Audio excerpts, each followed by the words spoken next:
Apa?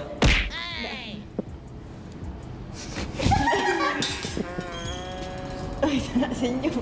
Nak apa? Belagak anda ya? What you want? Jangan You want me to introduce?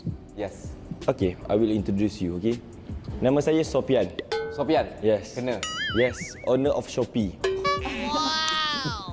Okay, dan apa lagi kau nak tahu pasal saya? Uish, majang kau Duit kau lebih banyak pada aku ke? Ya, duit banyak. Nak apa lagi? Nak tahu trademark? Trademark? Wih, ada di Dina. Pasal Shopee. Ada berubah. Ada berubah. Okay, trademark. 1, 2, 3, 4. Shopee Mania tengah bulan pada 15 hari bulan. Shopee Mania tengah bulan perhan terampau cuma. Shopee Mania tengah bulan pada 15 hari bulan. Shopee Mania tengah bulan tawaran hebat para semua. Shopee Mania tengah bulan pada 15 hari bulan untuk pengguna Shopee. Shopee! Betul lah orang kata ada duit tak semestinya nampak pandai.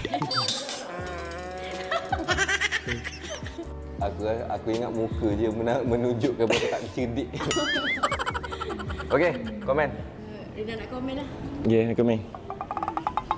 Lama tak jumpa ni, pandang lah. Komen cepat sikit. Aduh, jangan cepat-cepat. Lama tak jumpa ni. Siapa nama tadi? Sopian. Sopian. Ya, Sopian. Sopian rasa warna ni layak ke untuk all manis? Yes, layak untuk all money. Ya. Sebab saya kan bos Shopee. Jadi? Sopian. Oh, Sopian. Yes. Lepas tu baju tu macam tak besar sangat ke? Sesuai ke dengan saiz badan? Sesuai Macam kot. gelebih je. Awak rasa sesuai tak sesuai? Tak sesuai, dia macam Tak kembang. sesuai. Okay, nanti saya tukar, okey? Kanda? Ya, saya. Sopian. Sopian, okey, Sopian. Dia macam buat aku terpukau.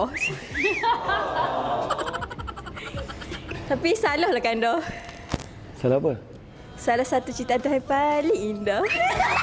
Weh, tu bukan baju tu seluar je pusing. Oh, seluar kau Ya, kan? ya Allah, low budget lah. Okey, ini bukan all money. Ini all Okay. Terima kasih. Okey, alright. Jadi, panas eh? panas tu ni. Tak boleh duduk tempat tak ada aircon. Tak boleh duduk tak ada aircon. Wow, acah kau eh. Okey, jadi untuk Shopeean, sila posing madap kamera 3 kali.